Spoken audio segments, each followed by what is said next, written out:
अब बात कर रहे हैं अपन इम्प्योरिटीज इन फार्मास्यूटिकल्स। जो अपना जो फार्मास्यूटिकल प्रोडक्ट्स रहता है उसमें कोई फॉरेन पार्टिकल या फॉरेन सब्सटेंस आ जाता है ना, तो अपन इम्प्योरिटीज कहते हैं। तो इसकी डेफिनेशन क्या है? Foreign particle that affect the purity of the substance.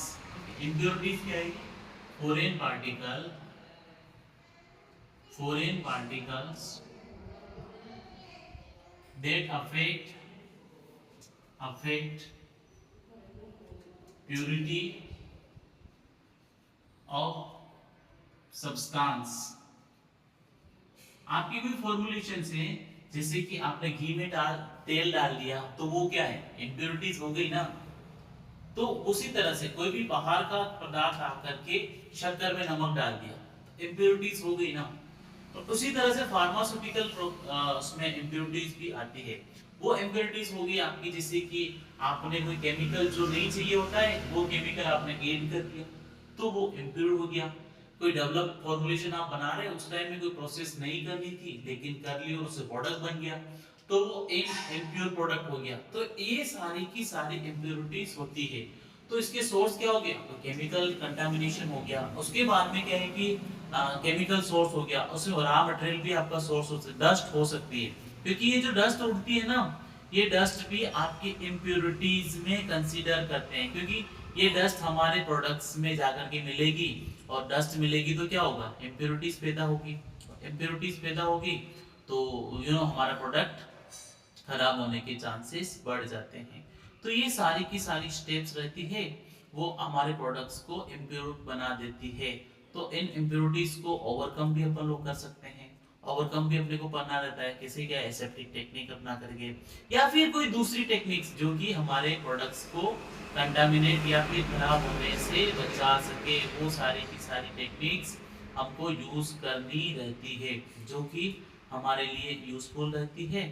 तो इसको मिनिमाइज भी अपन कर सकते हैं। और तब इन इम्प्योरिटी से क्या इफेक्ट होगा?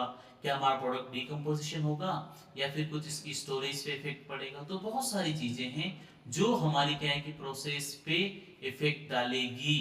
अब बात करेंगे कि भाई हमारा प्रोडक्ट जो खराब हो रहा है ना, वो कौन कौन से सोर्स से खराब हो रहा है। फ्रॉम रॉ मटेरियल, अपने जो रॉ मटेरियल यूज में लेते हैं ना, रॉ मटेरियल जो कि आपने हर एक फॉर्मुलेशंस बनाने के लिए रॉ मटेरियल काम में लेना ही लेना पड़ता है। तो manufacturing either synthesise obtain from natural sources. जैसे कि आपका रॉ मटेरियल कहाँ से मिलेगा? या तो आपको सिंथेसिस से मिलेगा या फिर आपको कहाँ से मिलेगा? प्लांट ऑब्टेन से। दोनों ही चीज होगी ना, या तो प्लांट बेस होगा या सिंथेसिस से। तो हम क्या कुछ प्रोसेस करते हैं, उस ड्यूरेशन में क्या होगा? कुछ इम्प्योरिटीज मिक्स हो जाती है। जैसे कि अपन कॉपर कंपाउंड में कॉपर टर्निंग रॉ मटेरियल होता है, तो आर्सेनिक और आयरन उसमें मिक्स हो जाता है। तो हमारा प्रोडक्ट क्या होगा?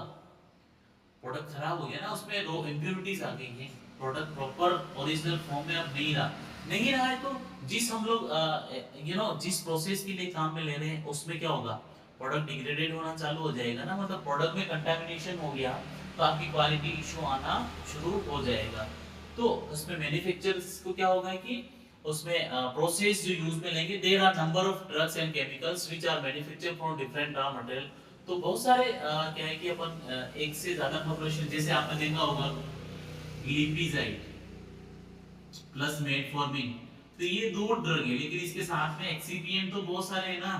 तो उसमें अगर रॉ मटेरियल में कोई भी प्रोडक्ट उड़ करके मिल गया तो क्या होगा? आपकी केमिकल इंप्योरिटीज हो गई ना। या फिर आपने सिंथेसिस के दौरान में ऑक्सीडेशन, रिडक्शन या फिर हाइड्रोलाइसिस, कोई प्रोसेस, बहुत सारे प्रोसेस इन्वॉल्व रहते हैं। उन प्रोसेस का क्या होगा?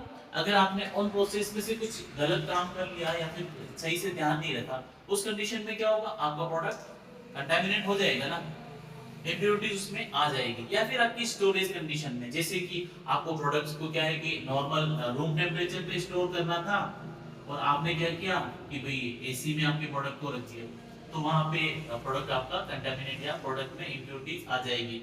उसके बाद में आपने क्या है कि कंटेनर का ध्यान नहीं रखा, कौन से कंटेनर में रखना है, ओपन में रखना है, और आपने दवा को खुले में रख दिया तो वहां पे इम्प्योरिटीज आने की चांसेस बढ़ जाएंगी। तो ये कुछ नॉर्मल जो इम्प्योरिटीज के सोर्स रहते हैं ना, इट शुड बी डेंजरस, ये काफी ज्यादा खतरनाक होते हैं। अब बात करेंगे अपन डीकंपोजिशन से, आपके प्रोडक्ट्स का डीकंपोजिशन कैसे होता है और उसकी क्या क्या स्टेप्स हैं, जो all of this things what is this. तो डीकंपोजिशन,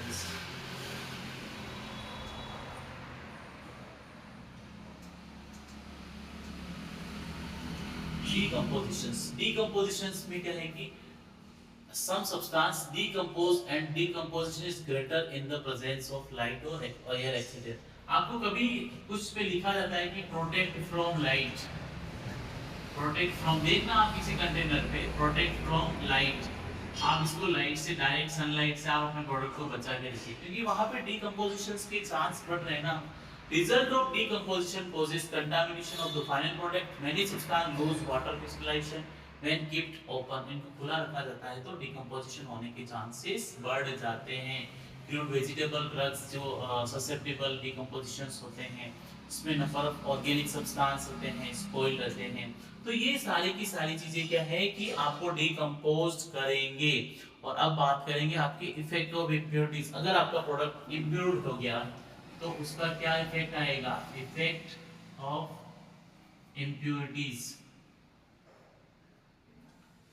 इम्प्योरिटीज का क्या इफेक्ट आएगा आपके प्रोडक्ट्स के साथ में। तो क्या है कि जो है इम्प्योरिटीज है वो इनकम्पेटिबल हो जाएगी सब्सटेंस के साथ में, शेल्फ लाइफ डिक्रीज कर देगी, आपके टी हाफ डिक्रीज, फॉर्मुलेशन आप अच्छे से नहीं बना पाओगे। उसके बाद में आपकी थेरापेटिक इफेक्टिव प्रोडक्ट कितना असर कर रहा है वो उस पर डिपेंड करेगा। अब रिजल्ट आपका हल्का भी दे सकता है, जो आपको एक्सपेक्ट है वो रिजल्ट नहीं मिलेगा, या ज़्यादा मिल गया, पेशेंट की टेस्ट ऑडियो में वेरिएशंस आना शुरू हो जाएगा। तो ये सारी चीज़ें क्या है कि हमें इम्प्योरिटीज ऑब्टेन होने के बाद में हमारे प्रोडक्ट की वो ऐसी कर देते हैं। तो हमें क्या करना होता है कि उनको अपन कैसे क्या मिनिमाइज कर सकते हैं, हाउ टू मिनिमाइज अपन कैसे क्या इसको मिनिमाइज कर सकते हैं क्या, या इसका कोई ऑप्शंस रहता है हाउ टू मिनिमाइज। अपन हाउ टू मिनिमाइज भी क्या है कि आपको एक तो अपना प्रोडक्ट को क्या है कि इवेल्यूएट करना रहेगा। स्टार्टिंग में ही आप इसके इवेल्यूएशन कर लीजिए कि आपका जो प्रोडक्ट्स है वो ओरिजिनल है कि नहीं, ठीक है। उसके बाद में क्या है कि आप उस जो इम्प्योरिटी है उसको आइडेंटिफाई कर लीजिए, ठीक है। आइडेंटिफाई इन द सेंस कि उस इम्प्योरिटीज को आइडेंटिफाई कर लीजिए कि भाई इससे हो रहा है। आप आइसोलेशन है, स्टोरेज है, सिंथेसिस है, ये सारी स्टेप्स आपको पता होनी चाहिए। उसके बाद में monitoring the stability of APIs and techniques to detect degradation product, और स्टोरेज एंड स्टेबिलिटी एनालिसिस अपने को टाइम करते रहना चाहिए। तो ये सारी चीजें अगर अपन करते हैं एक्यूरेसी और प्रिसिजन के साथ में, तो अपने फार्मास्यूटिकल इम्प्योरिटीज को अपन ओवरकम कर सकते हैं।